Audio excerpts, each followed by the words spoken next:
എല്ലാവർക്കും നമസ്കാരം. ആകാശഗംഗയുടെ പുതിയൊരു വീഡിയോയിലേക്ക് എല്ലാ പ്രിയ പ്രേക്ഷകർക്കും ഹൃദയം നിറഞ്ഞ സ്വാഗതം. 2026 സെപ്റ്റംബർ മാസം കർക്കിടകൻ രാശിക്കാർക്ക് എന്തൊക്കെ മാറ്റങ്ങളും എന്തൊക്കെ മുന്നേറ്റങ്ങളും ഒക്കെയാണ് ഉണ്ടാകുന്നത് എന്നതിനെപ്പറ്റിയാണ് ഇന്നത്തെ വീഡിയോ. ഒരു ജാതകൻ്റെ ജീവിതത്തിലെ ഏറ്റവും വലിയ ഭാഗ്യാനുഭവങ്ങൾക്ക് കാരണമാകുന്ന വ്യാഴം നിങ്ങളുടെ സ്വന്തം രാശിയായ കർക്കിടകത്തിൽ ഉച്ചസ്ഥനായി നിലകൊള്ളുന്ന അപൂർവമായ സമയമാണ് ഇപ്പോൾ നടക്കുന്നത്. വ്യാഴത്തെ കൂടാതെ ഈ മാസം പ്രപഞ്ചത്തിൽ നടക്കുന്ന ഗ്രഹമാറ്റങ്ങൾ എന്തൊക്കെയാണെന്ന് ആദ്യം നമുക്കൊന്ന് പരിശോധിക്കാം. സെപ്റ്റംബർ 16 വരെ നിങ്ങളുടെ ധനഭാവമായ 2-ാം ഭാവത്തിൽ, അതായത് ചിങ്ങൻ രാശിയിൽ സൂര്യൻ നിൽക്കുന്നു.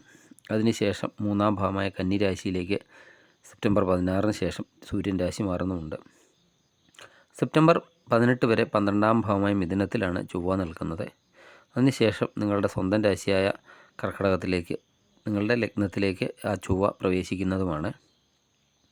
സെപ്റ്റംബർ 7 വരെ ബുധൻ 2-ാം ഭാവത്തിൽ, അതുപോലെ സെപ്റ്റംബർ 26 വരെ 3-ാം ഭാവത്തിൽ കന്നി രാശിയിൽ, തുടർന്ന് 4-ാം ഭാവമായ തുലാത്തിലേക്കും രാശി മാറുന്നുണ്ട്. വ്യാഴം നിങ്ങളുടെ സ്വന്തം രാശിയിൽ ഉച്ചത്തിലാണ് നിൽക്കുന്നത്. ശുക്രൻ 4-ാം ഭാവമായ തുലാൻ രാശിയിൽ സ്വക്ഷേത്ര ബലത്തോടെയാണ് നിൽക്കുന്നത്. ശനി 9-ാം ഭാവമായ ഭാഗ്യസ്ഥാനത്ത് മീനൻ രാശിയിലാണ് നിൽക്കുന്നത്. രാഹു 8-ാം ഭാവത്തിലും കേതു 2-ാം ഭാവത്തിലൂടെയുമാണ് സഞ്ചരിക്കുന്നത്. ഈ ഒരു ഗ്രഹനില നിങ്ങളുടെ തൊഴിലിനെ, ബിസിനസ്സിനെ, അതുപോലെ ധനസ്ഥിതിയെ, കുടുംബജീവിതത്തെ, വിദ്യാഭ്യാസത്തെ, ആരോഗ്യത്തെ ഒക്കെ എങ്ങനെ സ്വാധീനിക്കുന്നു എന്നാണ് ഇന്ന് വീഡിയോയിലൂടെ വിശദമായി നോക്കുന്നത്. വീഡിയോ മുഴുവനായും കാണുക. വീഡിയോയുടെ അവസാനം എന്തൊക്കെ പരിഹാരങ്ങളാണ് ഈ മാസം ചെയ്യേണ്ടത് എന്നും പറയുന്നുണ്ട്. അതുപോലെ ചാനൽ സബ്സ്ക്രൈബ് ചെയ്യാതെ വീഡിയോ കാണുന്നവരാണെങ്കിൽ ദയവായി സബ്സ്ക്രൈബ് ചെയ്ത് കാണുക. ആദ്യം നമുക്ക് കർക്കിടകൻ രാശിക്കാരുടെ തൊഴിൽ മേഖല എങ്ങനെയുണ്ടെന്ന് പരിശോധിക്കാം. ലഗ്നത്തിലാണ് വ്യാഴം നിൽക്കുന്നത്. ആ ഉച്ചസ്ഥനായ വ്യാഴം നിങ്ങളുടെ 5-ാം ഭാവം, 7-ാം ഭാവം, 9-ാം ഭാവം എന്നിവയെ പൂർണ്ണമായി വീക്ഷിക്കുന്നുണ്ട്. ഇത് ജോലിയിൽ നിങ്ങൾ ഇതുവരെ അനുഭവിച്ച തടസ്സങ്ങളൊക്കെ മാറുന്നതിന് സഹായിക്കും. സെപ്റ്റംബർ 16 വരെ ജോലിസ്ഥലത്ത് സഹപ്രവർത്തകരുമായും മേലധികാരികളുമായും ഒക്കെ സംസാരിക്കുമ്പോൾ വാക്കുകളിൽ വളരെയധികം നിയന്ത്രണം പാലിക്കണം. സൂര്യനും കേതുവും 2-ൽ നിൽക്കുന്നതിനാൽ സംസാരം കാരണം ചില തെറ്റിദ്ധാരണകളൊക്കെ ഉണ്ടാകാനും സാധ്യതയുണ്ട്. സെപ്റ്റംബർ 16-ന് ശേഷം ആ സൂര്യൻ 3-ാം ഭാവത്തിലേക്ക് രാശി മാറുന്നതോടെ നിങ്ങളുടെ ആത്മവിശ്വാസമൊക്കെ ഇരട്ടിക്കുന്നതാണ്. ഔദ്യോഗികമായിട്ട് പുതിയ ചുമതലകളൊക്കെ തേടിയെത്തും. പ്രമോഷൻ, ശമ്പള വർധനവ് എന്നിവയ്ക്കൊക്കെ തടസ്സമില്ലാത്ത സാധ്യതയും തെളിയുന്നതാണ്. വിദേശത്തൊക്കെ ജോലി അന്വേഷിക്കുന്നവർക്ക് സെപ്റ്റംബർ 18 വരെ ചില തടസ്സങ്ങളൊക്കെ കാണുമെങ്കിലും അതിനുശേഷം അനുകൂലമായ സമയമാണ്. സെപ്റ്റംബർ 18-ന് ശേഷം ചൊവ്വ ലഗ്നത്തിലേക്ക് എത്തുമ്പോൾ ജോലിയിൽ ധൃതി പിടിച്ചുള്ള തീരുമാനങ്ങൾ ഒഴിവാക്കേണ്ടതുമാണ്. ആ കാര്യം ശ്രദ്ധിക്കേണ്ടതാണ്.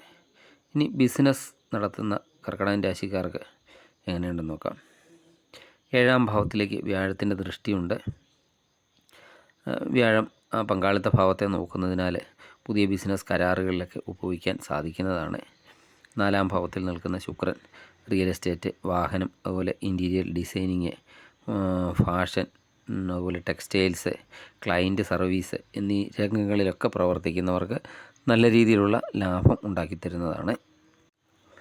സെപ്റ്റംബർ 18 വരെ ചൊവ്വയുടെ 12-ാം ഭാവത്തിലെ നിൽപ്പ് കാരണം പങ്കാളിയുമായിട്ട് സാമ്പത്തിക അഭിപ്രായ വ്യത്യാസങ്ങൾ ഉണ്ടാകാതെ ശ്രദ്ധിക്കണം. എന്നാൽ സെപ്റ്റംബർ 26-ന് ശേഷം ബുധൻ 4-ലേക്ക് രാശി മാറുമ്പോൾ ആശയവിനിമയമൊക്കെ സുഗമമാകുകയും ബിസിനസ്സൊക്കെ നല്ല രീതിയിൽ മുന്നോട്ട് പോവുകയും ചെയ്യുന്നതാണ്. പഴയ കുടിശ്ശികകളൊക്കെ പിരിഞ്ഞു കിട്ടാനും പുതിയ ഇൻവെസ്റ്റർമാരെയൊക്കെ കണ്ടെത്താനും ഈ മാസം വളരെയധികം അനുകൂലവുമാണ്.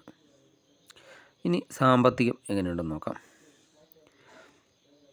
ധനസ്ഥാനത്ത് 2-ാം ഭാവത്തിൽ കേതുവും മാസത്തിൻ്റെ പകുതി വരെ സൂര്യനുമൊക്കെ നിൽക്കുന്നതിനാൽ തുടക്കത്തിൽ ചിലവുകൾ അല്പം വർദ്ധിക്കാം. പ്രതീക്ഷിക്കാത്ത ചില യാത്രകൾക്കോ കുടുംബ ആവശ്യങ്ങൾക്കോ ഒക്കെ വേണ്ടി പണം ചിലവാകാം. 2-ാം ഇടത്തിൻ്റെ അധിപനായ സൂര്യൻ സെപ്റ്റംബർ 16-ന് ഉപജയസ്ഥാനമായ 3-ാം ഭാവത്തിലേക്കൊക്കെ മാറുന്നതോടെ അപ്രതീക്ഷിതമായിട്ട് ധനലാഭമൊക്കെ ഉണ്ടാകുന്നതാണ്. 9-ാം ഭാവത്തിലെ ശനിയും ലഗ്നത്തിലെ ഉച്ചവ്യാഴവുമൊക്കെ ദീർഘകാല നിക്ഷേപങ്ങൾക്ക് വഴി തുറക്കുന്നതാണ്. ഷെയർ മാർക്കറ്റിലോ അതുപോലെ ഏതെങ്കിലും വസ്തുക്കളിലോ ഒക്കെ നിക്ഷേപിക്കാൻ ആഗ്രഹിക്കുന്നവർക്ക് മാസത്തിൻ്റെ രണ്ടാം പകുതി വളരെയധികം മികച്ചതാണ്. 8ാം ഭാവത്തിലെ രാഹു കാരണം കടം കൊടുക്കുന്നതും വാങ്ങുന്നതും പരമാവധി ഒഴിവാക്കുകയും ചെയ്യേണ്ടതാണ്. ഇനി കുടുംബജീവിതം എങ്ങനെയുണ്ടെന്ന് നോക്കാം. 4ാം ഭാവത്തിലാണ് ശുക്രൻ നിൽക്കുന്നത്. സ്വക്ഷേത്ര ബലവാനാണ്. ആ ശുക്രൻ കുടുംബത്തിൽ സന്തോഷവും സമാധാനവും ഒക്കെ നൽകും. വീട്ടിലേക്ക് പുതിയ ഉപകരണങ്ങളോ വാഹനമോ ഒക്കെ വാങ്ങാൻ സാധിക്കുന്നതാണ്. കുടുംബത്തിൽ സന്തോഷകരമായ മംഗളകർമ്മങ്ങളൊക്കെ നടക്കാനും സാധ്യതയുണ്ട്. സെപ്റ്റംബർ 18 വരെ ചൊവ്വയുടെയൊക്കെ സ്വാധീനം കാരണം പങ്കാളിയുമായിട്ട് ചെറിയ വാഗ്വാദങ്ങളൊക്കെ ഉണ്ടാകാനിടയുണ്ട്.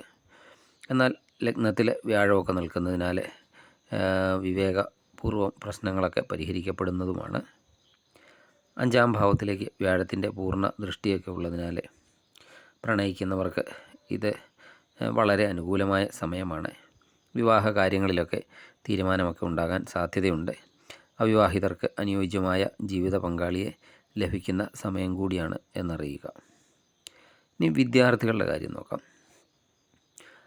പഠനഭാവമായ 5ാം ഭാവത്തിലേക്ക് ഉച്ച വ്യാഴത്തിൻ്റെ ദൃഷ്ടിയൊക്കെ ഉള്ളതിനാൽ പഠനത്തിൽ മികച്ച പ്രകടനമൊക്കെ കാഴ്ചവെക്കാൻ വിദ്യാർത്ഥികൾക്ക് സാധിക്കുന്നതാണ്. സെപ്റ്റംബർ 7 മുതൽ 26 വരെ ബുധൻ ഉച്ചരാശിയായ കന്യയിൽ നിൽക്കുന്നത് മത്സര പരീക്ഷകളിൽ ഉന്നത വിജയമൊക്കെ നേടുന്നതിന് സഹായിക്കും. ഉന്നത വിദ്യാഭ്യാസത്തിനൊക്കെ ശ്രമിക്കുന്നവർക്ക് വിദേശത്തോ അല്ലെങ്കിൽ മികച്ച കോളേജുകളിലോ ഒക്കെ പ്രവേശനം ലഭിക്കുന്നതുമാണ്. ഇനി ആരോഗ്യകാര്യം എങ്ങനെയുണ്ടെന്ന് നോക്കാം. രാഹു 8ാം ഭാവത്തിലാണ് നിൽക്കുന്നത്. സെപ്റ്റംബർ 18 ശേഷം ചൊവ്വ ലഗ്നത്തിലേക്കൊക്കെ വരുന്നുണ്ട്. ഇതൊക്കെ കാരണം രക്തസമ്മർദ്ദം, അതുപോലെ വയറ് സംബന്ധമായ എന്തെങ്കിലും അസുഖങ്ങൾ, അസിഡിറ്റി അല്ലെങ്കിൽ തലവേദനയൊക്കെ വരാൻ സാധ്യതയുണ്ട്. വാഹനമൊക്കെ ഉപയോഗിക്കുമ്പോൾ ശ്രദ്ധിക്കുക. കൃത്യമായ ഭക്ഷണ രീതിയും വ്യായാമവും ഒക്കെ പിന്തുടരുന്നത് ആരോഗ്യ പ്രശ്നങ്ങളൊക്കെ ഒഴിവാക്കാൻ നിങ്ങളെ സഹായിക്കുന്നതുമാണ്. ഇനി ഈ മാസത്തെ ചെറിയ പ്രതികൂല ഫലങ്ങളെയൊക്കെ അതിജീവിച്ച് പൂർണ്ണ ഭാഗ്യമൊക്കെ കൈവരിക്കാൻ കർക്കിടകൻ രാശിക്കാർ എന്തൊക്കെ പരിഹാരങ്ങളാണ് ചെയ്യേണ്ടതെന്ന് നോക്കാം. വ്യാഴാഴ്ച തോറും ഉച്ചസ്ഥനായ വ്യാഴത്തിൻ്റെയൊക്കെ അനുഗ്രഹം പൂർണ്ണമായി ലഭിക്കാൻ വ്യാഴാഴ്ചകളിൽ വിഷ്ണു സഹസ്രനാമം ജപിക്കുകയോ അല്ലെങ്കിൽ വിഷ്ണു സഹസ്രനാമം കേൾക്കുകയോ ഒക്കെ ചെയ്യുക. വിഷ്ണു ക്ഷേത്രത്തിൽ മഞ്ഞപ്പൂക്കൾ സമർപ്പിക്കുന്നതും നല്ലതാണ്. അതുപോലെ സെപ്റ്റംബർ 18 ശേഷമുള്ള ചൊവ്വയുടെ ലഗ്നസ്ഥിതി മൂലമുണ്ടാകുന്ന ദേഷ്യവും ധൃതിയും ഒക്കെ നിയന്ത്രിക്കാൻ സുബ്രഹ്മണ്യ സ്വാമിക്ക് കഴിയുന്ന വഴിപാടുകളൊക്കെ ചെയ്യുക. അതുപോലെ ഹനുമാൻ ചാലിസ ജപിക്കുന്നതും നല്ലതാണ്. രാഹു കേതുക്കളുടെ പ്രീതിക്കായിട്ട് ശിവക്ഷേത്ര ദർശനമൊക്കെ നടത്തുകയും കഴിയുന്ന വഴിപാടുകളൊക്കെ ചെയ്യുകയും ചെയ്യുക.